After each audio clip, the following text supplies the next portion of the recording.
کسی بھی آفیسر کو ایک بڑی پوسٹ دی جاتی ہے، اس کو ڈیوٹی دی جاتی ہے کہ یہ بھئی تمہاری رسپانسبلٹی ہے، تمہارا بہت بڑا عہدہ ہے. اب وہ جو اپنی ڈیوٹی نہیں کرے گا تو کیا بنے گا؟ بڑی سمپل سی بات ہے نا. جب کوئی اپنی ڈیوٹی نہیں دے رہا تو اس آفیسر کو وہاں سے ہٹا دیا جاتا ہے. ایسا ہی نا وہ ہاں علیحدہ بات ہے کہ اب اس کے باوجود دنیا میں کیا کچھ ہو رہا ہے. تو اینی وے یہ ایک آپ کہہ لیں یہ الٹیمیٹ لا ہے. تو انہوں نے جب یہ کام کیے، اللہ کی نافرمانیاں شروع کی، تو اللہ نے اپنی اس نعمت سے ان کو دور کر دیا، اور وہ جو امامت تھی، وہ جو پریفرنس تھی، وہ ختم ہوگی ان کی. ٹھیک ہے. تو اسی لیے اب اللہ سبحانہ تعالیٰ فرما رہے ہیں کہ ان سے پوچھئے کہ ان کے پاس کتنی روشن نشانیاں یعنی کتنے معجزات لے کر آئے موسیٰ علیہ السلام، اور اس قوم پر کیسی کیسی نعمتیں کی. بار بار تو اللہ پیچھے بھی کہہ رہے ہیں کہ میں نے تم پر کتنی نعمتیں کی تھی، یا بنی اسرائیل اذکروا، یاد کرو میری وہ نعمتیں جو میں نے تم پر کی تھی. تو اب دیکھتے ہیں آیتم بینہ، یعنی اس سے کیا مراد ہے؟ اس سے معجزات ہیں. اور کون سے معجزے تھے جو موسیٰ علیہ السلام کو دیے گئے؟ جیسے سورۃ الاسراء میں آیت نمبر 101، اس میں کیا بات آتی ہے کہ اللہ فرماتے ہیں وَلَقَدْ آتَيْنَا مُوسَىٰ 9 آیَاتٍ بَيِّنَاتٍ، یعنی یقیناً ہم نے موسیٰ علیہ السلام کو 9 روشن آیات یعنی معجزات دیے. 9 کے بارے میں بات آ رہی ہے، 9. ٹھیک ہے. اور اللہ فرماتے ہیں بنی اسرائیل سے پوچھئے جب فرعون کا جو ڈیٹیل آتی ہے، جو فرعون کا واقعہ اس کے بارے میں پھر بات آتی ہے. تو اب یہ معجزات کیا کیا تھے؟ عصائے موسیٰ، یعنی موسیٰ علیہ السلام کی جو چھڑی تھی وہ سانپ میں بدل جاتی. جیسے سورہ شعراء میں آپ کو ڈیٹیل ملتی ہے موسیٰ علیہ السلام کے بارے میں، اور پھر اسی طرح سورہ طٰہٰ میں بھی بڑی زبردست ڈیٹیل ملتی ہے ان کی جو سٹوری ہے، اور سورۃ القصص میں ان کی اپنی ذاتی سٹوری آپ کو ملتی ہے. کئی جگہوں پر موسیٰ علیہ السلام کا قصہ آپ کو بکھرا ہوا ملے گا. تو اسی طرح سورہ شعراء کی آیت نمبر 32 میں اللہ فرماتے ہیں، کیا بات آتی ہے کہ فَأَلْقَىٰ عَصَا، یعنی جب وہ فرعون کے دربار میں جاتے ہیں تو فرعون نے سارے جادوگر اکٹھے کیے ہوتے ہیں، یعنی وہ زبردست جادوگر منگوا لیتا ہے. وہ کہتا ہے کہ یہ جادو کر رہا ہے، یعنی موسیٰ علیہ السلام جادو کر رہے ہیں، اور جادو سے یہ زمین میں فساد مچانا چاہتے ہیں اور میری قوم کو ورگلانا چاہتے ہیں. جیسے سورہ غافر کی آیت نمبر 26 میں یہ بات آتی ہے. اب وہ کیا کرتا ہے کہ جادوگروں کی ایک بہت بڑی تعداد مصر کے اطراف سے، یعنی کہ اراؤنڈ مصر کے اپنے جو کنٹری ہے اس کے اراؤنڈ سے وہ جادوگروں کی تعداد اکٹھی کرتا ہے جو بڑے ماہر جادوگر ہوتے ہیں. اور ان کی تعداد بھی مختلف سینگز ہیں اس پر، کوئی کہتا ہے 12,000، کوئی کہتا ہے 17,000، اور کچھ 30 اور کچھ 80 کی بات کرتے ہیں. بہرحال اصل تعداد تو اللہ ہی جانتا ہے. اب وہ ایک ڈے فکس کرتا ہے، اور اس کے بعد عام لوگوں میں بھی یہ بات کہہ دی جاتی ہے کہ تم سب لوگ بھی جمع ہو جاؤ، یعنی اس میدان میں جہاں پر یہ کرتب ہونا، یعنی یہ دکھایا جانا ہے، تاکہ اب ان کو شیور ہوتا ہے کہ جادوگر غالب آئیں گے تو ہم ان کو فالو کریں گے. تو سبحان اللہ، سورہ شعراء اور سورہ طٰہٰ میں آپ کو اس کی کافی ڈیٹیل ہے. بہرحال میں یہاں پر بہت زیادہ ڈیٹیل میں نہیں جا رہی، تو یہ آپ کو ذرا مختصراً یہ میں نے بات رکھی ہے کہ ہوتا کیا ہے. اب جادوگر موسیٰ علیہ السلام سے کہتے ہیں کہ آپ اپنا دکھائیے، آپ کیا یعنی آپ کیا شو کرنا چاہ رہے ہیں، آپ کے پاس کیا ہے. تو موسیٰ علیہ السلام ان سے کہتے ہیں کہ تم پہلے ڈالو، تم کیا ڈالنا چاہتے ہو، تم ڈالو. تو وہ اپنی لاٹھیاں ڈال دیتے ہیں جو کہ سانپوں کی شکل اختیار کر لیتی ہیں، اور ایسے موسیٰ علیہ السلام کو لگ رہا ہوتا ہے جیسے ارد گرد سانپ ہی پھیل گئے ہیں، اور وہ خوف بھی محسوس کرتے ہیں. تو اللہ اس پر فرماتا ہے کہ آپ خوف نہ کھائیے، اور آپ اپنی جو چھڑی ہے اپنا عصا ڈالیے. یعنی یہ تو باطل ہے، جھوٹ ہے. تو بہرحال اس کی تھوڑی سی میں نے ڈیٹیل دی. تو جیسے ہی موسیٰ علیہ السلام اپنے عصا کو پھینکتے ہیں تو وہ استہا بن جاتی ہے. تو یہ معجزہ تھا، یعنی جادوگر تو سمجھ رہے تھے کہ انہوں نے بہت بڑا کام کر دیا، یعنی انہوں نے تو وہ جو چھڑیاں پھینکی وہ سانپ بن گئی، تو ان کے خیال میں تو یہ بہت بڑا جادو تھا ان کا. لیکن جب موسیٰ علیہ السلام نے اپنا عصا، اپنی چھڑی پھینکی تو وہ ثعبان مبین، یہاں پر ورڈ آتے ہیں سورہ شعراء کی آیت نمبر 32 میں، فَأَلْقَىٰ عَصَاهُ فَإِذَا هِيَ ثُعْبَانٌ مُّبِينٌ، یعنی وہ ایک واضح ثعبان سانپ بن گیا، بہت بڑا سانپ. یعنی ثعبان ایک بڑے سانپ کو کہتے ہیں. اور اسی طرح اور نام بھی ہیں سانپوں کے، جیسے جان کا نام بھی ہے، تو جان چھوٹے سانپوں کے لیے یوز ہوتا ہے. اسی طرح حیہ کا ورڈ بھی آتا ہے. حیہ جو ہے چھوٹی اور بڑے دونوں قسم کے سانپوں کے لیے استعمال ہوتا ہے. قرآن کریم میں یہ ورڈز آئے ہیں. اچھا جی، ایک تو بڑا کلیئر سائن کیا ہو گیا، معجزہ ہو گیا چھڑی کا سانپ میں بدل جانا، اور جس کے ذریعے سے آپ نے جادوگروں کا توڑ کیا. پھر اسی طرح سمندر سے راستہ بنانا، یعنی جب اللہ سبحانہ تعالیٰ نے آپ کو حکم دیا کہ آپ اپنی قوم کو لے کر نکلیے سمندر کے تھرو، تو یہ بات بھی آپ کو کئی جگہوں پر ملتی ہے، جیسے سورہ شعراء میں یہ ساری ڈیٹیل آپ کو شروع ہی میں مل جائے گی، پہلے 2-3 پیجز میں.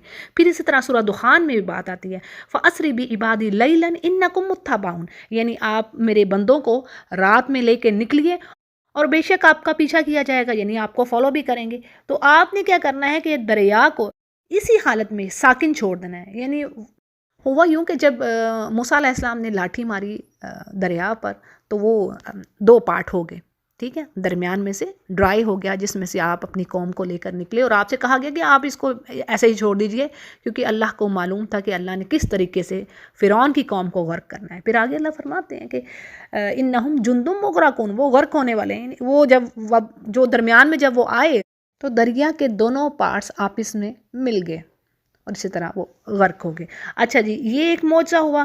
پھر کیا تھا؟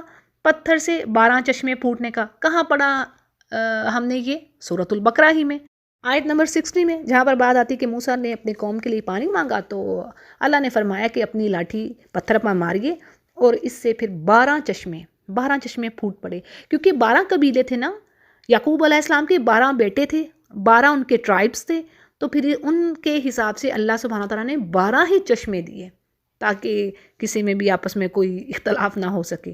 تو 12 چشمے پتھر سے پھوٹ پڑے، اور کہا جاتا ہے کہ آج بھی یہ پتھر موجود ہے جہاں کبھی کہیں بھی یہ ہوا. جیسے کہ روایات میں بات آتی ہے، بعض کے نزدیک یہ طیہ کے میدان کا واقعہ ہے، اور بعض کے نزدیک صحرائے سینا کا ہے، وہاں پانی کی طلب ہوئی تو وہاں پر پھر 12 چشمے جاری ہوئے پتھر پر لاٹھی مارنے سے. یہ بھی موسیٰ علیہ السلام کا ایک معجزہ ہے. پھر اسی طرح من و سلویٰ کا نازل ہونا، اور اس پر بات آتی ہے کہ صحرائے سینا میں اترنے کے بعد پانی کا سب سے پہلے مسئلہ ہوا، وہ جب حل ہو گیا تو پھر اسی وقت کھانے کا انتظام بھی کیا گیا. وہ کیا تھا؟ من. بعض مفسرین کے نزدیک ایسی چیز تھی جو اوس کے معنی، جو درختوں پر یا پتھر پر گرتی اور وہ میٹھی ہوتی، شہد کی طرح میٹھی ہوتی اور خشک ہو کر گوند کی طرح ہو جاتی. اور بعض مفسرین کے نزدیک یہ شہد یا میٹھا یعنی ہنی تھا، یا پھر میٹھا پانی. دوسری طرف سلوا ایک بٹیر یا چڑیا کی طرح کا ایک پرندہ تھا جسے وہ ذبح کر کھا لیتے. اور اللہ کا بڑا فضل کیا تھا کہ یہ جو کھانا تھا بنی اسرائیل کو بر وقت پہنچ جاتا، یعنی انہیں کوئی مشقت نہ کرنی پڑتی، کوئی بھی محنت نہ کرنا پڑتی اس کھانے کو لینے کے لیے، اس من و سلوا کو لینے کے لیے. پھر اسی طرح بادل کا سایہ، یہ بھی اسی میدان میں آتا ہے کہ جب یہ پہنچے فرعون کے لشکر سے بچ کر تو پھر وہاں پر اللہ نے بادلوں کا سایہ کر دیا، کیونکہ دنیا کا ساز و سامان تو ان کے پاس تھا نہیں، یعنی بے سر و سامانی کی حالت میں تھے وہ. تو یہ اللہ کا ایک اور احسان ہوا. پھر اسی طرح موسیٰ علیہ السلام کے ہاتھ کا چمکتا ہوا باہر آنا، یہ بھی ایک معجزہ تھا. تو اب بات یہ کہ ان سب معجزات اللہ کی نشانیوں کو دیکھنے کے باوجود انہوں نے اللہ کے حکام سے منہ موڑا، اور نعمت کے بدلنے کا مطلب یہ ہے کہ ایمان کے بدلے انہوں نے کفر کا راستہ اپنایا، منہ موڑا اپنی کتاب سے، اللہ سے. اچھا جی، اگلی آیت میں بات آتی ہے زُیِّنَ لِلَّذِينَ كَفَرُوا الْحَيَاةُ الدُّنْيَا، یعنی جن لوگوں نے کفر کی راہ کو اختیار کیا، اس کو لیا ہے، تو ان کے لیے دنیا کی زندگی بڑی محبوب ہے، بڑی دل پسند بنا دی گئی ہے. اور ایسے لوگ ایمان کی راہ اختیار کرنے والوں کا، یعنی ایسے لوگ کیا کرتے ہیں جو ایمان والے ہیں ان کا مذاق اڑاتے ہیں. جیسے بات آتی ہے وہ یسخرون، ہنسی مذاق کرتے ہیں ان کا. لیکن قیامت کے روز معاملہ اس کے الٹ ہوگا. جن کی آج دنیا میں وہ ہنسی اڑاتے ہیں، اس دن وہ ان سے کہیں اونچے ہوں گے، بلند ہوں گے، فوقہم، یعنی ان سے بہت اوپر ہوں گے. اور اللہ جس کو چاہے بے حساب رزق دے. اور یہ بات قرآن کریم میں کئی جگہ پر پڑھی ہے ہم نے. سورۃ البقرہ کی بگننگ میں ہی پڑھا نہیں کہ منافقین کیا کہتے تھے؟ قالوا انؤمن کما آمن السفہاء، یعنی ہم ایمان لائے ان بے وقوفوں کی طرح، یہ تو بے وقوف ہیں. آیت نمبر 13 میں یہ بات پڑھی. تو اللہ فرماتے ہیں اصل میں تو بے وقوف یہی ہیں، لیکن ان کو علم ہی نہیں ہے. یعنی وہ سچے مسلمانوں کو بے وقوف سمجھتے تھے. تو آج بھی سچویشن اگر آپ دیکھیں تو آج بھی کچھ ایسا ہے کہ نہیں؟ جو صحیح طریقے سے عمل کر رہا ہے نا، اسلام کے اصولوں پر جمع ہوا ہے، اب اس کو لوگ بے وقوف کہتے ہیں اور کہتے ہیں یہ تو کریزی ہے. ایسے ہے نا، فنڈامنٹلسٹ ہے، پتہ نہیں کیا کیا نام آج کی ٹرم میں دے رکھے ہیں، جو صحیح، جو جس کی بنیادیں صحیح بنی ہوئی ہیں. یعنی اب رول گولڈ تو مسلم کافی ہیں، کچھ کام کر لیے ہم نے، یعنی پارشلی کام ہو رہے ہیں، کچھ کو مان لیے، کچھ کو نہیں مانا، جس پہ دل نہیں مانتا اس کو نہیں مانا، ٹھیک ہے. تو آج بھی یہ مثالیں آپ کو ایون مسلمانوں میں ملتی ہیں. آپ دیکھ لیں جو کوئی اب کوئی شرعی حجاب کرنے والی اگر آپ کو کوئی لڑکی مل گئی ہے، کوئی ایسی عورت ہے ماشاء اللہ سے، تو وہ کہنے اس کے اراؤنڈ ہی کہنے والے ہوں گے، اس کے اپنے ہی رشتہ دار کہنے والے ہوں گے یہ کیا کام کر رہی ہے بھئی، یہ کیا کام ہے، اور ٹھٹھے مذاق، نعوذ باللہ یہ چیزیں ہیں. تو بہرحال اللہ تعالیٰ ہمیں سچے ایمان کی توفیق دے، سچے ایمان کو جمائے ہمارے دلوں میں. تو اللہ فرما رہے ہیں آج اس دنیا میں تو یہ سب کچھ ہو رہا ہے، لیکن یہ ایک گڈ نیوز ہے جو ایمان والے ہیں ان کے لیے کہ تم گھبراؤ نہیں. آخرت میں یعنی کہا گیا کہ فوقہم، وہ ان سے اوپر ہوں گے. پھر اگلی آیت میں بات ہے کان الناس امۃ واحدہ، یعنی بگننگ سے، ابتدا سے سب لوگ ایک ہی طریقہ پر تھے. اور وہ کون سا طریقہ تھا؟ آدم علیہ السلام سے لے کے نوح علیہ السلام تک، یعنی 10 قرون تک لوگ توحید ہی پر رہے ہیں. یعنی اللہ کی ونس پر انہیں بیلیو تھا، ایک اللہ کی عبادت کرنے والے تھے. لیکن کیا ہوا کہ پھر یہ حالت باقی نہ رہی. With the passage of time لوگوں میں اختلافات آئے، ڈس ایگریمنٹس ہوئے، اور ڈفرینٹ اوپینینس کی طرف لوگ بڑھے، اور شرک کی طرف. نوح علیہ السلام کی قوم کہا جاتا ہے کہ ان میں شرک پیدا ہوا. پہلے وہ تصویریں انہوں نے نیک لوگوں کی لگائیں، تصویروں کے بعد جو ان کے نیک لوگ تھے، جیسے سورہ نوح میں 29واں پارہ جو ہے سورہ نوح میں آپ کو ان کے بتوں کے نام ملتے ہیں، لیکن اصل میں وہ جو نام تھے وہ صالحین نیک بندوں کے نام تھے. اور ان کی وفات کے بعد، یعنی جب اللہ کے وہ نیک بندے گئے، ان کی وفات کے بعد شیطان نے ان کی دماغ میں کیا بات ڈالی کہ ان کی تصویریں بنا لو، یہ تو بڑے نیک لوگ تھے، اب ان کی تصویروں کو گھروں میں سجا لو. یعنی یہ پہلا کام ہوا. جب ان تصاویر کو گھروں میں رکھا گیا، اس کے بعد آہستہ آہستہ اور کام مزید بڑھا، یعنی ان کے مجسمے بنا لیے گئے. پھر مزید کام اور بڑھتا گیا، اور پھر ان کی پوجا شروع ہوگی. تو یہ بات یہاں پر واضح ہوتی ہے کہ شیطان کس طرح سٹیپس میں آتا ہے، خطوات. ٹھیک ہے جی. تو اب یہاں پر بات ہو رہی کہ پہلے تو تمام کی تمام جو نیشن تھی، جو لوگ تھے، وہ توحید پر ہی تھے. اس کے بعد پھر یہ بدلتے گئے، اور پھر اللہ نے انبیاء بھیجے. یعنی ہر بستی میں اللہ نے نبی بھیجے جو کہ ان کو سیدھے راستے پر بلاتے تھے، ان کو بشارت دینے والے، جنت کی خوشخبری دینے والے ہوتے، اور ان کو برے کاموں سے ڈرانے والے ہوتے کہ ان کے ریزلٹس آخر میں تمہارے لیے اچھے نہیں ہیں. اور اللہ سبحانہ تعالیٰ نے نبیوں کو کتابوں کے ساتھ بھیجا. اور یہ بھی بات آتی ہے کہ ہر نبی کو کتاب ضروری نہیں کہ کتاب دی گئی ہو. اور یہ بھی بات آتی ہے سورہ یاسین میں، جیسے ہم پڑھتے ہیں کہ ایک وقت میں 2 سے زیادہ نبی، یعنی 3 نبی بھیجے گئے. پہلے 2 بھیجے گئے، پھر ایک تیسرا، یعنی ایک وقت میں ایک نبی کے ساتھ دوسرا نبی بھی موجود رہا. اس بات کی بھی گواہی قرآن کریم دیتا ہے.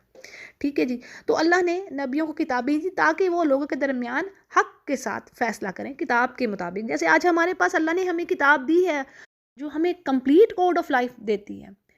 پولیٹیکل لائف سے لے کر آپ جو انڈیویجولی انسان کی لائف ہے، جو اس کی پرسنل لائف ہے، اس کے بارے میں آپ کو ہر طرح کی ڈیٹیل ملتی ہے. ہاں، سمجھنے کی بات ہے، تدبر کرنے کی بات ہے. کچھ چیزیں تو بہت واضح ہیں، تو ایسا کچھ ہے ہی نہیں ہے جو کہ چھوڑ دیا گیا ہو. سب کچھ ہمیں بتا دیا گیا. قرآن کریم اور احادیث دونوں چیزیں 2 ہیں ہمارے سورسز. ٹھیک ہے. جو باتیں جیسے آپ حج کے مناسک دیکھیں گی تو آپ کو وہ تو نہیں ملتے قرآن کریم میں، تو وہ کہاں سے ملیں گے؟ وہ آپ کو حدیث کی طرف جانا ہوگا. اسی طرح نماز کیسے ادا کرنی ہے، اس کے لیے آپ کو حدیث کی طرف جانا ہوگا. ٹھیک ہے جی. تو یہ اللہ سبحانہ تعالیٰ نے کام کیا کہ ہر بستی میں، جیسے قرآن کریم میں ہے، اللہ فرماتے ہیں کہ میں نے ہر بستی میں نبی کو بھیجا، وارننگ دی لوگوں کو، اور خوشخبری بھی دی کہ دیکھو اچھے اعمال کرو گے تو یہ ہے، اور اگر نہیں کرو گے تو پھر دوسری طرف جہنم ہے. تو اللہ نے فرمایا کہ میں نے ان پر ظلم نہیں کیا، میں نے کسی بستی کو ہلاک نہیں کیا، حتیٰ کہ یہاں تک کہ سب سے پہلے ان کے پاس نبی آیا. جب اللہ کو یقین ہو گیا کہ اب یہ قوم نہیں پلٹے گی، یعنی اکثریت کا کام کیا ہوتا تھا؟ نبیوں کے ساتھ ہنسی مذاق کرنا، ٹھٹھے کرنا. اور یہ آیت کئی بار ہم نے پڑھی ہوگی، وَيَقُولُونَ مَتَىٰ هَٰذَا الْوَعْدُ إِن كُنتُمْ صَادِقِينَ. یعنی وہ پچھلی قومیں بھی یہ کام کرتی تھی، اور آپ صلی اللہ علیہ وسلم سے بھی پوچھا گیا کہ وہ وعدہ کب آئے گا؟ آپ قیامت کے دن سے ہمیں ڈراتے ہیں، تو پھر بتائیے وہ وعدہ کب آئے گا، وہ کب پورا ہوگا اگر آپ سچے ہو. یعنی اصل میں ہنسی حجت بنانے کے لیے. پھر اسی طرح سورہ یاسین کی آیت نمبر 31 میں بات آتی ہے، الم یرو، کہ اللہ فرماتا ہے کیا تم دیکھتے نہیں، کم اہلکنا قبلہم من القرون، کتنی ہی بستیاں ہم نے تباہ کر دی تم سے پہلے، انہم الیہم لا یرجون، اب وہ تمہاری طرف پلٹ کے نہیں آ رہے، لیکن ہم نے تباہ کر دیا. اور پھر اللہ یہ بھی بات کہی، وہی جیسے میں نے پیچھے بھی کہا کہ اللہ نے فرمایا کہ میں نے کسی پر ظلم نہیں کیا، ہاں یہ اپنی جانوں پر خود ہی ظلم کرنے والے تھے. اچھا جی. بات اب یہ ہو رہی ہے کہ اللہ فرما رہے ہیں ان میں اختلاف ہوا. ٹھیک ہے، اور نبیوں کو بھیجا کتاب کے ساتھ تاکہ وہ لوگوں کے درمیان جو اختلافات، جو ڈس ایگریمنٹس ہوتے ہیں، جو ڈفر کرتی ہیں ان کی اوپینین، ان میں وہ فیصلے کرے. اور ان اختلافات کی ہونے کی وجہ یہ نہ تھی کہ لوگوں کو حق بات بتائی نہیں گئی تھی. اللہ یہ بھی فرما رہے ہیں، یعنی ایسا نہیں تھا، ان کو سب پتہ ہے کہ حق بات تو یہی ہے، لیکن اختلاف پھر کیوں کرتے ہیں کہ اب تفسیر میں بات آتی ہے کہ حق صحیح بات کو جان لینے کے باوجود جب کوئی اس کو نہیں مانتا تو کیا اس کے پیچھے کوئی اس کا اپنا مفاد ہوتا ہے. یعنی وہ جو اس کو اللہ نے دے رکھا نا، اس سے بڑھ کر کوئی منافع چاہتا ہے، کوئی فائدہ حاصل کرنا چاہتا ہے، اور پھر کیا ہے وہ آپس میں ایک دوسرے پر ظلم، سرکشی اور زیادتی کرنا چاہتا ہے. ایسا ہی ہوتا ہے نا. اب دیکھیں آج آپ چھوٹی سی مثال ہے، زمینوں کے اوپر جھگڑے کیوں ہوتے ہیں؟ جھگڑے کیوں ہوتے ہیں؟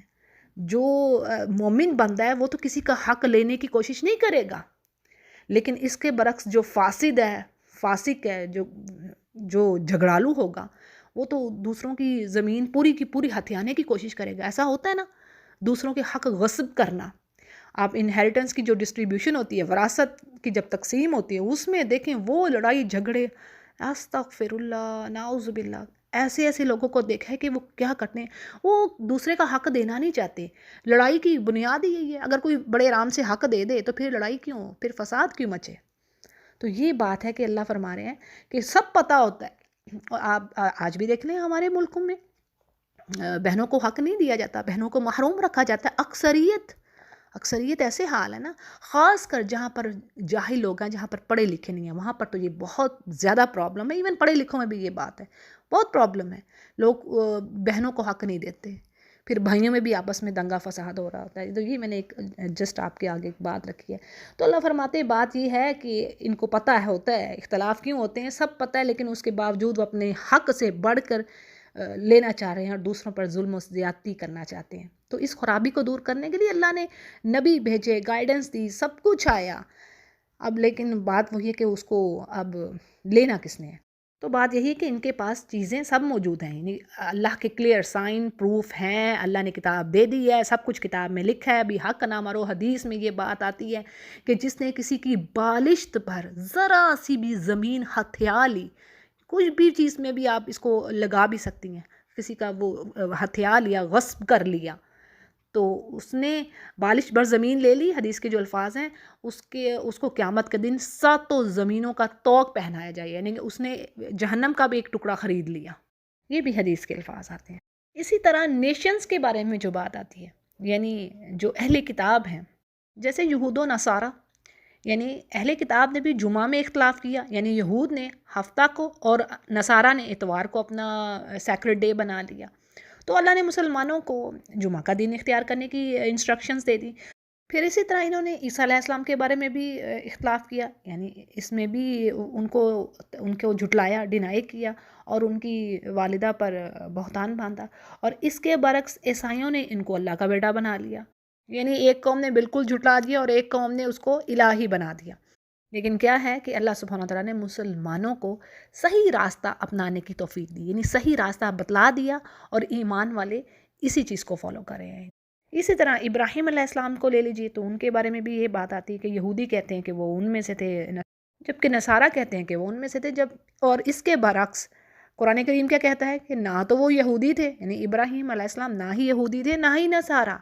جیسے سورہ آل عمران کی آیت نمبر 67، ما کان ابراہیم یہودیا ولا نصرانیا ولکن کان حنیفا مسلما، یعنی وہ ان دونوں میں سے نہیں تھے بلکہ کیا تھے؟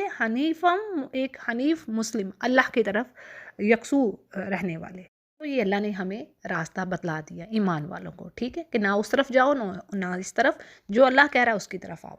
پھر اگلی آیت میں کیا بات آ رہی ہے جی؟ ام حسبتم ان تدخلوا الجنت، یعنی تم کیا گمان کرتے ہو، کیا تم سوچ رکھتے ہو کہ تم ایسے ہی جنت میں داخل ہو جاؤ گے، جبکہ ابھی تک تم پر تو وہ حالت ہی نہیں آئی جو تم سے پہلے لوگوں پر آئی ہے. کیا مطلب ہے اس بات کا؟ یعنی اللہ فرماتے ہیں کہ تم بڑے آرام سے ہی داخل ہو جاؤ گے جنت میں، ایسا تو نہیں ہو سکتا. تمہیں بھی آزمایا جائے گا، تم بھی چھانٹی ہوگے، تمہیں بھی پرکھا جائے گا، پیور کیا جائے گا. جیسے سونے کو بھٹی میں ڈال کے اس کی امپیورٹیز کو دور کیا جاتا ہے، تو تمہیں بھی ایسا پرکھا جائے گا کہ تم کتنے ایمان والے ہو، کتنے سچے ہو. اب آگے بات آتی ہے مستہم البأساء والضراء وزلزلوا، یعنی جو تم سے پہلے لوگ تھے ان کو مصیبتیں، بیماریاں، تکالیف پہنچی، یہاں تک کہ وہ ہلا دیے گئے، جھنجھوڑ دیے گئے، زلزلوں. They were shaken with trials, problems, difficulties, troubles. They face a lot of things in the way of Allah. اللہ کے راستے میں ایمان پر جمے رہنے کی وجہ سے کیا کیا چیزیں انہوں نے فیس نہیں کی. یہاں تک کہ رسول، نہیں ایون کہ رسول جو میسنجر ہوتا تھا اور اس کے ساتھ جو لوگ ہوتے تھے وہ کیا کہتے تھے کہ اللہ کی مدد کب آئے گی. نہیں ہمارا تو اب یہ حال ہو گیا تو اب مدد کب آ رہی ہے. تو اللہ فرماتے ہیں کہ جان رکھو اللہ کی مدد قریب ہی ہے. اس آیت کی وضاحت میں بات کچھ اس طرح ہے کہ ہجرت مدینہ کے بعد جب مسلمانوں کو یہودیوں، منافقوں یعنی یہودی ہپوکریٹس اور ساتھ مشرکین عرب جو آئیڈل ورشپرز تھے. دیکھیں مکہ میں تو ہمیں پتہ ہے نا کہ مکہ میں جو کلمہ لا الہ الا اللہ کہہ رہا تھا تو اس کی پٹائی شروع ہو گئی اور شہید بھی ہوئے. بعد میں جب شہادت ہوئی تب اللہ نے کہا کہ اب تم ہجرت کرو. ٹھیک ہے نا. وہاں پر کیا کیا سلوک ہوتا رہا غلاموں کے ساتھ، کس طرح تپتی گرم ریت پر لٹا لٹا کر ان کو اذیت، ٹارچر کیا گیا. تو یہ ہمیں پتہ ہے کہ مکہ میں کیا حالات تھے. لیکن ہوا یوں کہ جب ہجرت مدینہ یعنی مدینہ جب مائیگریٹ کر کے مسلمان، تو وہاں پر بھی آرام سے تو ان کو نہیں بیٹھنے دیا. کن لوگوں نے؟ جو ہپوکریٹس تھے، جو یہودی تھے. اب وہ ان کو طرح طرح کی تکلیفیں، ان کو طعنے تشنیع بھی کرتے، زبان سے بھی ان کو تکلیف دیتے. تو اس پر مسلمانوں نے آپ صلی اللہ علیہ وسلم سے شکایت کی. تو اس پر آپ تسلی دی گئی مسلمانوں کو کہ تم سے پہلے لوگوں پر بھی ایسے حالات گزرے ہیں بھائی. اور حدیث کے الفاظ ہیں کہ آپ نے فرمایا تم سے پہلے لوگوں کو ان کے سر سے لے کر پیروں تک آرے سے چیرا گیا، یعنی ان کی باڈی کو کاٹ دیا گیا لوہے کی کنگھی سے اور ان کی گوشت پوست کو نوچا گیا. لیکن یہ ظلم اور یہ ٹارچر، تشدد بھی ان کو دین سے نہیں پھیر سکا، یعنی وہ اپنے دین پر قائم رہے. اور پھر فرمایا اللہ کی قسم اللہ تعالیٰ اس معاملے کو مکمل یعنی اسلام کو غالب فرما کر رہے گا. اور دیکھیں فرعون کی لونڈی کا ایک قصہ بڑا فیمس ہے، سنا ہوگا شاید میں بھی آپ نے، کہ جس میں اس کی بیٹیوں کے بارے میں آتا ہے کہ اس نے فرعون نے کہا کہ تو مجھے رب مانتی ہے. اس کو پتہ چل گیا لونڈی کے بارے میں کہ یہ تو ایمان والی ہوگی، یہ تو موسیٰ کے رب پر ایمان لا رہی ہے. تو اس نے کہا تو اس بات کو چھوڑ دے، مجھے رب مان، نہیں تو میں تیری بیٹیوں کو اور تجھے بھی یہ کڑاہی میں ڈال دوں گا. یعنی تیل اس نے خوب گرم کر رکھا تھا، بڑا جو آپ کہہ لیں بڑا سا برتن، کڑاہی. تو اس نے کہا تو نے جو کرنا کر لے، میں تجھے رب نہیں مانتی، میرا تو وہی رب ہے. تو ذرا یہ قصہ میں آپ کو اپنے الفاظ میں بیان کریں کہ یہ اوتھینٹک بات ہے. اور اس نے جب اس کی بیٹیوں کو ڈالا تو کڑاہی میں صرف ان کی چیخ سنائی دی. روایتوں میں یہ بات بھی آتی ہے کہ بیٹی کی جب روح نکلی تو اس نے کہا کہ ماں تو حق پر ہے، یعنی تو گھبرانا، تو حق پر ہے. سبحان اللہ. اور پھر یہ بھی بات کہی جاتی ہے کہ جب اس کو لے جانے لگے تو اس نے کہا کہ مجھے ہاتھ نہ لگاؤ، میں خود ہی اس چھلانگ لگاؤں گی اس کڑاہی میں. ہاں اس نے ایک چیز فرعون کے آگے ایک بات کہی کہ میری ہڈیاں اور میری بیٹیوں کی ہڈیوں کو تم ایک جگہ پر اکٹھے دفنا دینا. تو یہ اس کی خواہش تھی اور پھر فرعون نے ایسا ہی کیا. اور نبی کریم صلی اللہ علیہ وسلم جب معراج کے واقعے پر گئے تو اس جگہ سے گزر ہوا تو وہاں سے ان کو خوشبو آئی. تو آپ نے جبریل علیہ السلام سے پوچھا تو اس پر جبریل علیہ السلام نے یہ ساری ان کو قصہ، ساری ڈیٹیل بتائی اور کہا کہ یہ خوشبو یعنی یہ قیامت تک آتی رہے گی. تو سبحان اللہ، دیکھیں ایمان والوں کو کیسے کیسے آزمایا گیا. اور ہم کیا کرتے ہیں، یہ تو چلیں کتابوں میں پڑھ لیے ہم قصے ہم نے، اور ریئل لائف میں ذرا سا بھی ہمیں کچھ ہم ٹربل فیس کر رہے ہیں، کوئی نیکی کے کام کرنے میں کچھ رکاوٹ آئی، وہیں پہ ہم بیٹھ گئے جی یہ اب ہم کام کیسے کریں، اب یہ نیکی کا کام ہم سے تو ہو نہیں رہا، اس میں تو یہ رکاوٹ ہے، یہ رکاوٹ ہے. وہ تو شیطان نے کام کرنا ہے، لیکن ہمیں نیکی پر جمے رہنا ہے. اپنے جہاں جہاں ہمیں اپورچونٹی مل رہی ہے انڈیویجولی اپنے آپ کو ہمیں دیکھنا ہے کہ مجھے شیطان سیدھے راستے سے ڈی ٹریک نہ کرے، میں اب اسی راستے پر جمی رہوں ایمان پر. یہ ساری مثالیں ہمارے لیے ہیں کہ ہمیں ایمان پر، اور یہ حدیث ہے بڑی زبردست گڈ نیوز ہے ہم لوگوں کے لیے کہ جس نے ٹرائلز کے دور میں، یعنی آج بہت زیادہ ٹرائلز ہیں، ٹیسٹ ہیں، یہ جو موبائل ہمارے ہاتھوں میں پتہ نہیں کیا کچھ آپ کی نظروں سے گزر جاتا ہے. تو جس نے اس دور میں جو نیکی پر جمع رہا، یعنی جو ڈیفیکلٹ ٹائم میں، ٹف ٹائم ہے نا، ٹف ٹائم میں جس نے نیک کام کیا تو اس کے لیے بہت زبردست ریوارڈ ہے۔ ایک حدیث کے مطابق یہ بات کہی جاتی ہے کہ صحابہ کرام کو جو ریوارڈ تھا آپ صلی اللہ علیہ وسلم کے دور میں، تو جو اس ٹف دور میں بھی کام کرے گا، یعنی جو فتنوں کے دور میں نیکی پر جمع رہے گا، اس کو ان سے بھی زیادہ ریوارڈ ملے گا۔ اچھا جی، اگلی آیت کو دیکھتے ہیں۔ یسألونک ماذا ینفقون، یعنی کچھ صحابہ آپ صلی اللہ علیہ وسلم سے سوال کرتے تھے، پوچھتے تھے کہ مال خرچ کرنے کے بارے میں، کہ کہاں پر کون زیادہ حقدار ہے مال خرچ کرنے کے حوالے سے۔ تو اس پر پھر بات آتی ہے، اللہ فرماتے ہیں کل، ان سے کہہ دیجئے ما انفقتم، یعنی جو مال تم خرچ کرتے ہو وہ ماں باپ کے لیے، رشتہ داروں کے لیے، یتیموں اور مسکینوں اور مسافروں کے لیے ہے، اور جو کچھ بھی تم بھلائی کے کام کرتے ہو اللہ تعالیٰ کو اس کا خوب علم ہے۔